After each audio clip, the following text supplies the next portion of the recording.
రోగం ఒకరికొస్తే మరొకరికి మందులు ఇచ్చినట్లుగా ఉంది ప్రభుత్వం తీరు. ఉద్దానం ప్రాంతంలో కిడ్నీ వ్యాధులతో ప్రజలు అవస్థలు పడుతుంటే పట్టించుకోని ప్రభుత్వం పాలకొండలో డయాలసిస్ సెంటర్ను ఏర్పాటు చేసింది. శ్రీకాకుళం జిల్లాలో డయాలసిస్ సెంటర్ల ఏర్పాటు వెనుక అంతర్యమేంటి? Watch the story.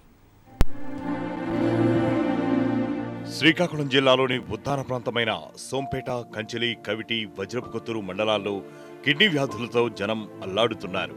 5 దశాబ్దాల కాలం నుంచి అక్కడి ప్రజలను వ్యాధులు పీడిస్తున్నాయి. ఇప్పటికే ఎందరి ప్రాణాలు గాల్లో కలిసిపోగా మరికొందరు చికిత్స కోసం విశాఖ చుట్టూ రోజుల తరబడి తిరుగుతున్నారు.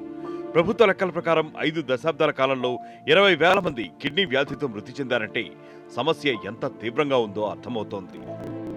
ఎంతో మంది ఇద్వానిపల్లి గ్రామంలో చిన్న పిల్లలు, చదువుకునే పిల్లలు, ఒక 7-8 సంవత్సరాల వయసు పిల్లలు కూడా చనిపోతున్నారు.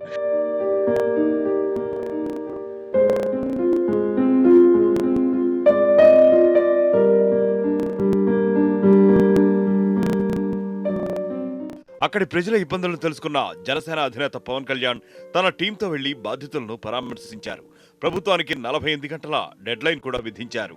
దీంతో ఆ గడువు పూర్తి కాకుండానే వైద్యారోగ్య శాఖ మంత్రి కామినేని శ్రీనివాస్ శ్రీకాకుళంలో వాలిపోయారు. పవన్ చెప్పిన విషయాన్ని పరిశీలిస్తున్నామని, ఇప్పటికే ఆ దిశగా చర్యలు చేపట్టామని చెప్పారు. కిడ్నీ వ్యాధితో బాధపడే వారికి ఉచితంగా ట్రాన్స్పోర్ట్ ఏర్పాటు చేస్తున్నట్లు తెలిపారు. ఒక మానిటరింగ్ కమిటీని కలెక్టర్ ఆధ్వర్యంలో వేయాలనేది ఒకటి.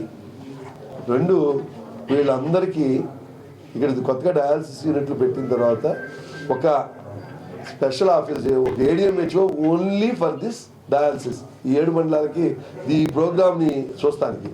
3వది, ఈ మండలాలన్నింటిలోనూ ఒక్కొక్క వెహికల్ పెట్టి వాళ్ళకి ట్రాన్స్పోర్టేషన్కి, మనం డయాలసిస్ సెంటర్కి వస్తానికి ట్రాన్స్పోర్టేషన్కి అన్నిటికీ. దీంతో ఏళ్ల తరబడి తమను పట్టించుకొని ప్రభుత్వం పవన్ రాకతో స్పందించిందని సంబరపడ్డారు. అయితే ప్రభుత్వం ప్రెస్టేజ్ గా తీసుకుందో ఏమో గానీ ఉద్దానం ప్రాంతంలో జనం కిడ్నీ వ్యాధులతో ఇబ్బంది పడుతూ ఉంటే పాలకొండలో డయాలసిస్ సెంటర్ ను ఏర్పాటు చేసింది. ఉద్దానం నుంచి విశాఖకు 220 కిలోమీటర్ల దూరం ఉండగా ఉద్దానం నుంచి పాలకొండకు 190 కిలోమీటర్ల దూరం ఉంది.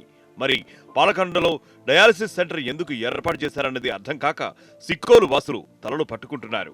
అయితే మంత్రి అచ్చెన్నాయుడు మాత్రం ముందు జబ్బులు తెలియకుండా వైద్యం ఎలా చేశారని ఎదురు ప్రశ్నలు వేశారు. రాష్ట్ర ప్రభుత్వం ప్రత్యేకమైనటువంటి దృష్టి పెట్టి ఆ సమస్యని శాశ్వత పరిష్కారం గురించి, తాత్కాలిక పరిష్కారం అయితే ఇప్పుడు మనం చేస్తున్నాం. డయాలసిస్ సెంటర్ పెట్టడం కానీ, మంచినీళ్ళు ఇవ్వడం కానీ, అక్కడ ఉన్నటువంటి ఏవైతే అలవాట్లు, ఆహార అలవాట్లు మార్పు కానీ అన్నీ చేస్తున్నాం. దానివల్ల మనకి ఫలితం రావటం లేదు. ఎవరైనా సరే జబ్బు తెలిస్తేనే మందు వేయడానికి అవకాశం ఉంటుంది. డబ్బే తెలియకపోతే మందు ఎవరికి వేయాలి, ఎక్కడ వేయాలని తెలియకపోతే దానివల్ల మనకు ఉపయోగం రాదు. అందుకే ఉద్దానంలో కిడ్నీ సమస్య దేనివల్ల వస్తుందో తెలుసుకోవడానికి ఈరోజు ప్రభుత్వం ప్రత్యేకమైనటువంటి దృష్టి పెట్టింది. ఉద్దాన ప్రాంతంలో కిడ్నీ వ్యాధులుంటే పలాసలోనో, టెక్కలిలోనో డయాలసిస్ సెంటర్ పెడితే ఉపయోగం ఉండేది. కానీ ఎలాంటి సమస్య లేని పాలకొండలో మంత్రులు మరో ఎంపీని వెంట తీసుకెళ్లి ప్రారంభించడంపై స్థానికులు మండిపడుతున్నారు.